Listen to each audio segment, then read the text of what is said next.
So, who am I? So, I graduated from Tulane University with a degree in mechanical engineering. Um, I've been in Houston since 2006. I was 16 years as a consulting engineer, mainly in oil and gas. I was 16 years with a mid-sized oil company. And then I've been the last 6 years, I've been a consultant to industry and I've been developing long duration energy storage for the electrical grid. I'm experienced at leading large project teams, and I've also been called on as an investigator for root cause analysis investigations where industry has had an event and they want you to figure out what happened, why it happened, and how can we avoid doing it again. Um,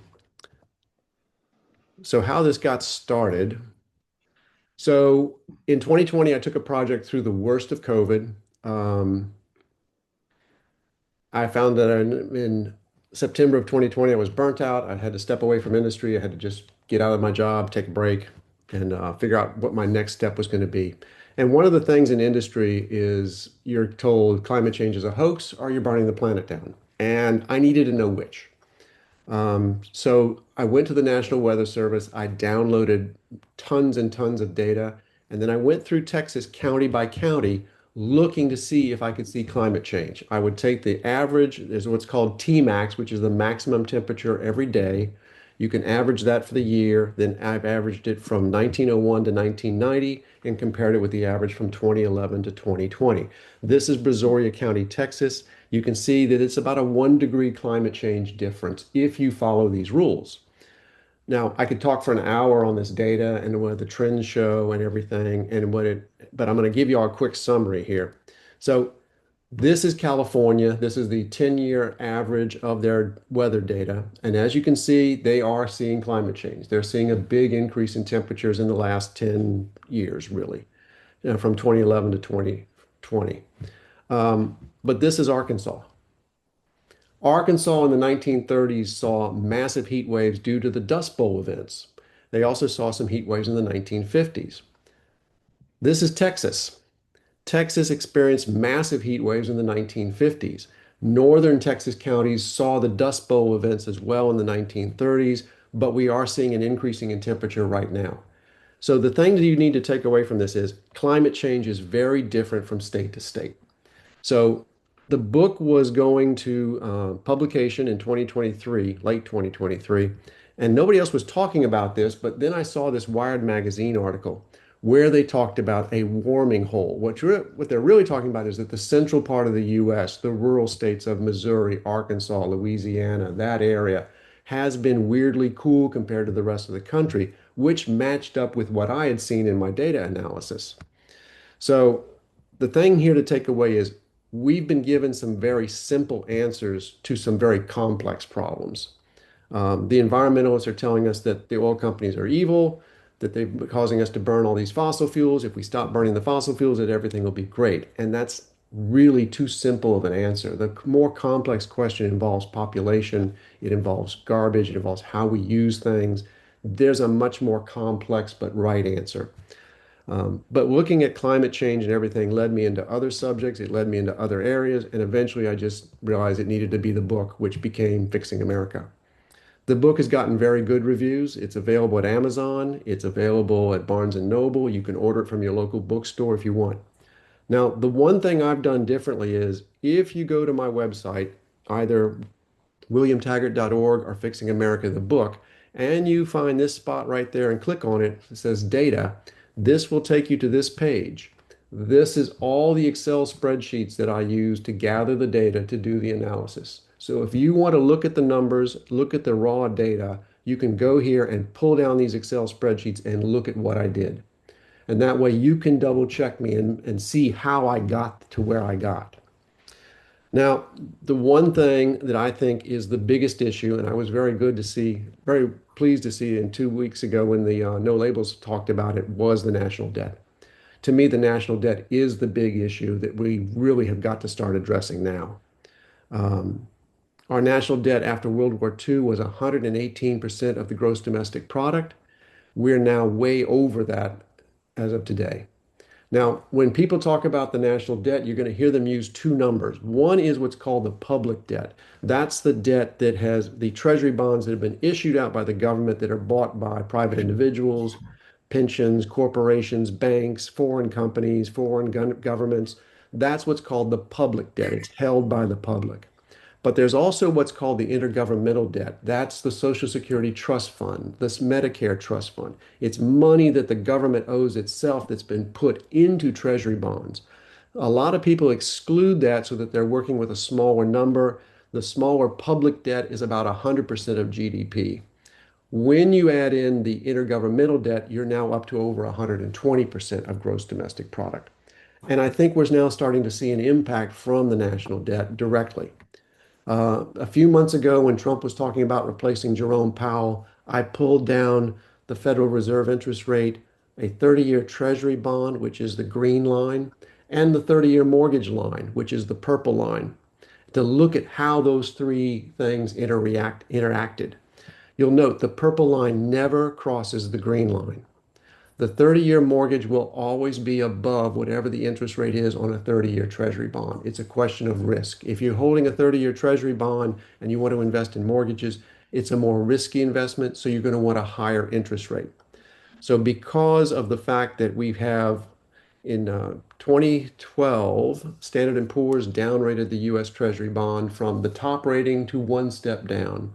Now, 2 years ago, Fitch Ratings did it, and now this last year, Moody's downgraded U.S. debt rating. And as a result of that, we're seeing that the Treasury bond interest rate is going up. It was going up before the Fed raised their reserve or interest rate. It has stayed up even as the Fed has lowered their interest rate. And then I think if you continue to lower the Fed interest rate as Trump wants when the new Federal Reserve chairman takes over, if he lowers the interest rate as Trump wants, I don't think we're going to see any change in the mortgage rates. And as a result, we don't change the 30-year mortgage. So if you want to help young couples get new houses with a lower mortgage rate, you're going to have to address the debt. There's just no way around it. So that brings us into looking at the budget to try and figure out where we're going to cut money. This is the 2023 budget. The 2025 numbers are still a little hazy. I don't want to use them yet until I can get a little more information. The big difference is the net interest went from 660 billion in 2023. It's now over $1 trillion of net interest we're paying every year. The military budget's up to about close to $1 trillion. Trump is now talking about taking it up to $1.5 trillion. So and the other discretionary spending, we've seen an increase in the Department of Homeland Security. We're looking at in 2023, we had a $1.7 trillion deficit. We're looking at a $2 trillion deficit last year, and it could be as high, if not higher, this year. And the big thing is that the Medicaid, Medicare, and Social Security numbers have tripled over the last 20 years, which is a big part of this. So I do believe there's cuts that can be made, but the idea that you're going to balance the budget with just cuts means you'll have to go into Medicare, Social Security. You'd have to make serious cuts that I just don't think we can afford to do right now. So if you don't have the ability to balance the budget through cuts, then you've got to look at revenue. So what I did was I took all the tax tables from 1921 till now. I added in the Social Security Medicare tax. I adjusted them for inflation, and I graphed them here. Every one of those little gray lines is a tax table from 1 year. I'm going to call your attention to just 2 years. 1946, coming out of World War II, 118% debt to GDP, Social Security Medicare tax of 1%. That's the blue line. The red line is 2024. That is a 7.65% Social Security Medicare tax added on to the personal income tax rates, and that gives you the red line. The thing to notice is if you make less than $200,000 a year, your tax rates are very similar to what was being paid by your grandparents in 1946. The big people, the tax cuts have really benefited the top 1%. And we actually see that when we look at the net worth of America. When you look at the net worth of America, the top 1%, their net worth since 1989 has increased from 23% of total net worth to 30.5%. At the same time, the middle class, the 50th to 90th percentile, they've dropped from 36% of the net worth of America down to 30.5%. I think this is a serious problem because I think we've weakened the middle class as a result of this, and I think it's part of why we're seeing some problems right now. So I firmly believe you need to balance the budget, and it's going to have to be a combination of tax cuts and changes in spending and a question of raising taxes on the wealthy and on large corporations to balance the budget. I just don't think you have a choice. We have to do this. Now, if you don't like the idea of taxing the 1%, let's talk about what the other options are. You do nothing, eventually something is going to break in the economy. Um, I've heard from a number of economists, they have concerns about various areas. We could get into a 1929 type recession if we're not careful. The other choice is to print money. If you print money, then you depreciate the dollar, savings are worth less, inflation runs rampant. That's not a good scenario either. And then the last one is you default.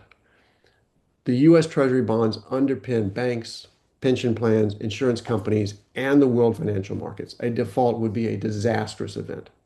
So I know nobody likes the idea of raising taxes. I just don't think we can do anything else. We've got to have spending discipline. We've got to balance the budget. We've got to stop running these deficits and leaving our children in the lurch. Now, one of the points I'm going to disagree with on no labels, on the people for no labels who were talking 2 weeks ago was they talked about growing the economy. I've got some concerns about that, and I not think we can grow our way out of this. This is U.S. domestic oil production. In 1970, we had a peak oil event where U.S. production peaked at 10 million barrels a day, and it then fell to about 5 million barrels a day by 2005. In 2005, the shale revolution occurred so that we unlocked the key of how to develop the shale fields, and our production has gone up to 13.8 million barrels per day. But there's now big concerns in the industry that we're having another peak oil event, that production is plateauing and will go into decline. And the reason being is the industry concerns have now made their way into what's called the Energy Information Agency of the Department of Energy. DOE published this in January where they said, now I don't like how they put the heading that production will remain near 2025 record because to me that shows this chart shows a pretty clear decline. And that's what industry is talking about. We think the shale fields have plateaued, that they're going to go into decline, and then as a result, we're going to see some economic headwinds as a result of this. So I don't think we can grow the economy to balance the budget. I think we've got to consider raising taxes. Um, Yeah, listening about the oil. Yeah. yeah. So the last side, the end conclusion of my book is that we lack moderates in Congress. We've lost the moderates. And in fact, there was an article in 1996 where they talked about the incredible shrinking middle. And that was when the moderates had dropped from 30% down to 10% of the people in Congress. Well, now they're talking about the extinction of the moderates. Pretty much the moderates are gone. I really think we need to have moderates in Congress, and that's the whole reason why I'm running for Congress. Thank you very much, and I will be happy to take any questions.